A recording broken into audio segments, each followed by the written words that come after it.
My name is AMU Ptah. I am a public health consultant with a specialty in harm reduction. And I am also an educator that focuses on self-care and wellness. I have some expertise in program development, consultation, alongside provision of technical assistance to a diverse group of organizations like nonprofits, local government, and private companies. This is work that I've been doing on the ground, primarily in New York City, for the past 25 years. We're going to be exploring a bit about some of the connections between harm reduction and HIV/AIDS prevention, care, and treatment. We're just going to talk a little bit about what harm reduction is. We're going to talk just a little bit about how harm reduction emerged in the United States. And I will share some harm reduction principles, which basically is a framework that most harm reduction programs, policies are framed around and adapted to. So we will review that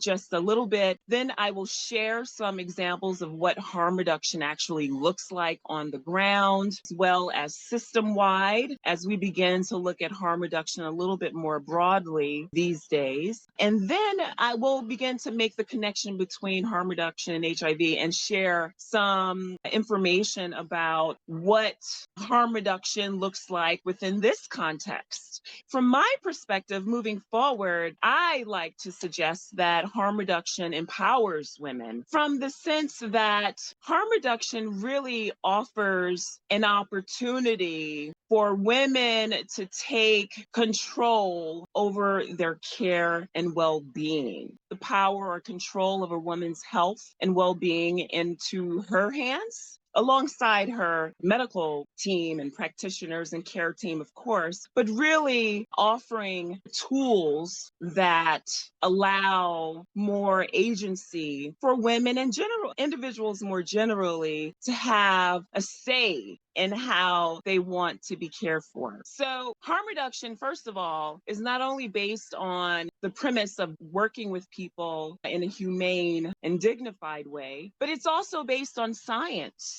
Harm reduction is a set of evidence-based strategies that can help prevent the transmission of HIV and also reduce some of the negative consequences of drug use and other behaviors that can increase risk of HIV. Harm reduction as a framework, as a strategy, a low barrier, meaning a strategy that does not require a lot of rules and regulations in order for someone to engage in services. But harm reduction as a concept is something that has been practiced all over the world in a variety of different spaces for decades. And it really emerged in the United States of America back in the 90s and early 2000s in the midst of the drug-related HIV epidemic that was really having a huge impact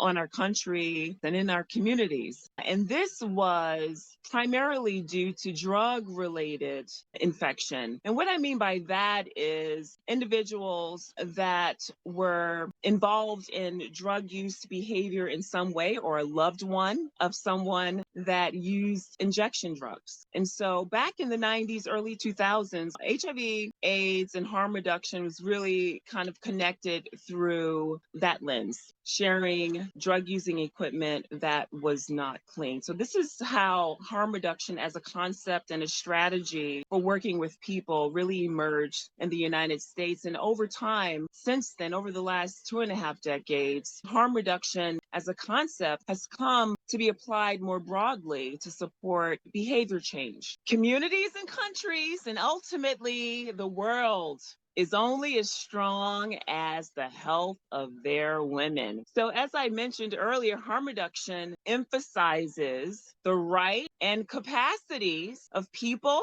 and their communities to determine what's best for them in terms of how best to respond to the harms that have been created by drug use, drug policies, as well as figuring out how to heal themselves as individuals and together. Harm reduction emphasizes the right and capacities of people and their communities to determine their own process for reducing drug-related harm and selecting the methods to survive. Moving forward to principles of harm reduction, and some of these ideas still are a little bit revolutionary these days. Harm reduction. Empowerment is the drive of all of this. And so our principles of harm reduction convey that the user's decision to use is accepted. That's a big one. That people are treated with dignity, that people are expected to take responsibility for their own behavior, that the goal is to reduce harm. And finally, that there is no predefined outcome. The idea is that we meet people wherever they're at and start from there. Without judgment, empowering people to participate and make decisions about what's best for them, treating people with dignity and not stigma. Because as a backdrop, individuals that use criminalized drugs, that is, drugs that are illegal, are often stigmatized because of their use. We think very differently about, for example, someone that may drink alcohol or even drink a whole lot of coffee, because guess what? Caffeine is a drug too. Even someone that consumes a lot of sugar. Sugar is a drug.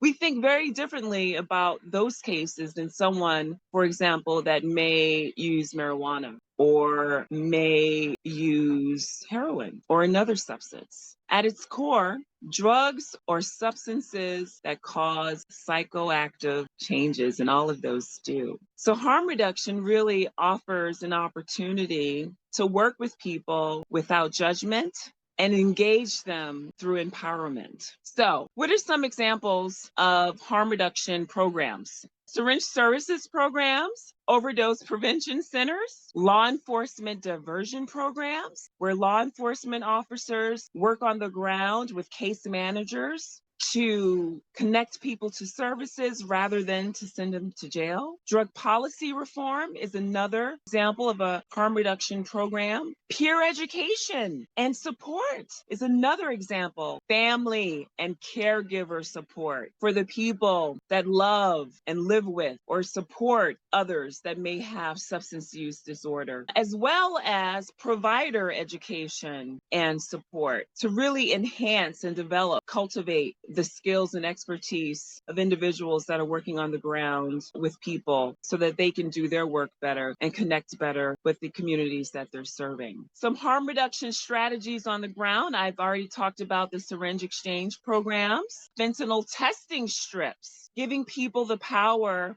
to test for the presence of fentanyl. Fentanyl is a chemical substance. A synthetic opioid basically is what it is. That's 50 times more powerful than heroin and 100 times more powerful than morphine. Opioid substitution therapy is another example of harm reduction strategies that are happening right now on the ground, where people are given access to buprenorphine or methadone to help manage their use and cravings. Naloxone distribution is a really big strategy that's been happening in New York City for a couple of decades now, where people are taught how to recognize and respond to an opioid overdose using naloxone, which you can get from your pharmacies in New York City. Hopefully that'll continue in the years to come. And also distribution of supplies so people don't share. That's another very important harm reduction strategy that is happening on the ground right now in New York City through the work of a whole lot of amazing organizations in partnership with the health departments that are also working on this issue in New York on the ground. Some of the system-wide harm reduction strategies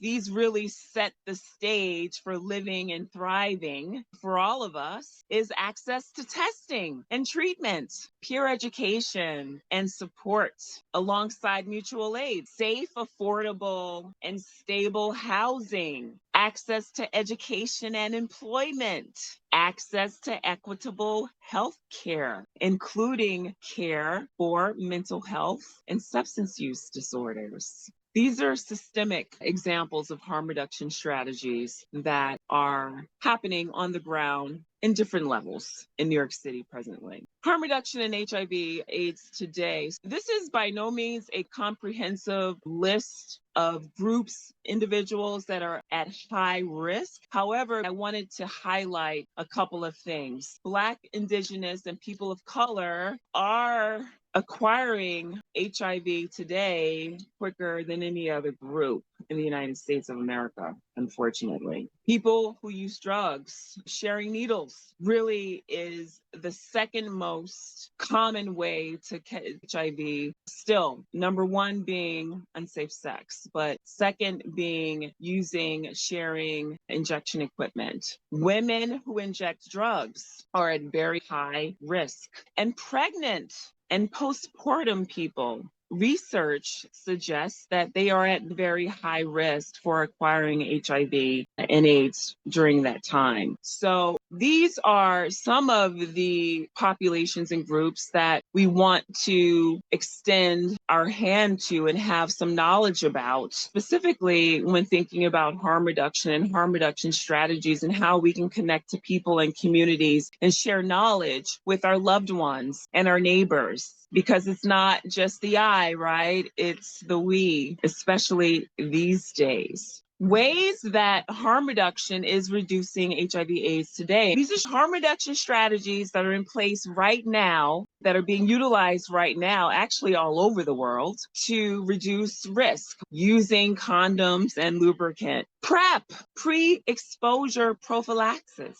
This can help prevent HIV transmission. PEP, post-exposure prophylaxis. This can help prevent transmission after exposure. HIV and viral hepatitis C testing is another harm reduction strategy that is being utilized right now to help reduce risk. And finally, ART, antiretroviral therapy. These are all harm reduction strategies that have been utilized and are being utilized to keep individuals and communities safe and help reduce harm. What does harm reduction look like for you? Or what could it look like for you? This whole idea of harm reduction and practicing harm reduction, what do you think it implies?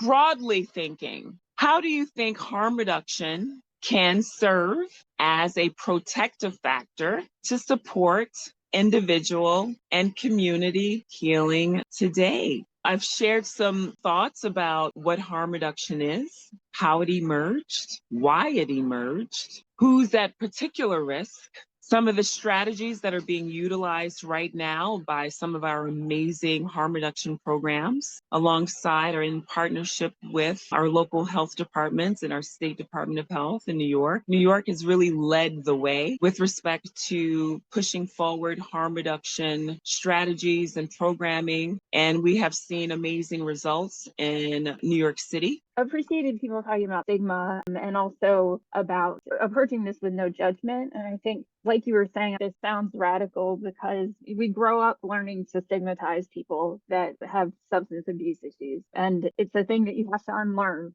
And I think that practice of unlearning, thinking about how we're continuing to unlearn that, is really important.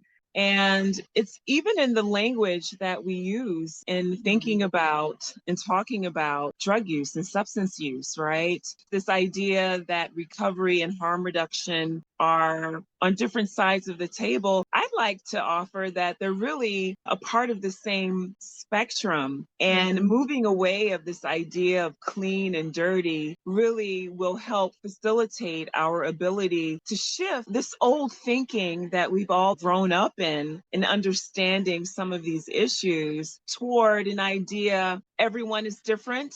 Everyone is on their own journey, and figuring out how best to support people along their journey really, I think, is an ideal way to meet success, and success being whatever that might look like for the individual. And I think that's a really important point, is that the individual themselves is making choices about what that looks like for them. It's not somebody coming in and making choices for you, which I think is really an important thing for all of us as we think about our own health, of trying to exercise autonomy, bodily autonomy, and thinking about it in those terms is really important. Strategies to thrive. That's how I like to think about it. It also opens the door for more people to engage in the concept of harm reduction when we offer a perspective that is broad, because it really does apply or can apply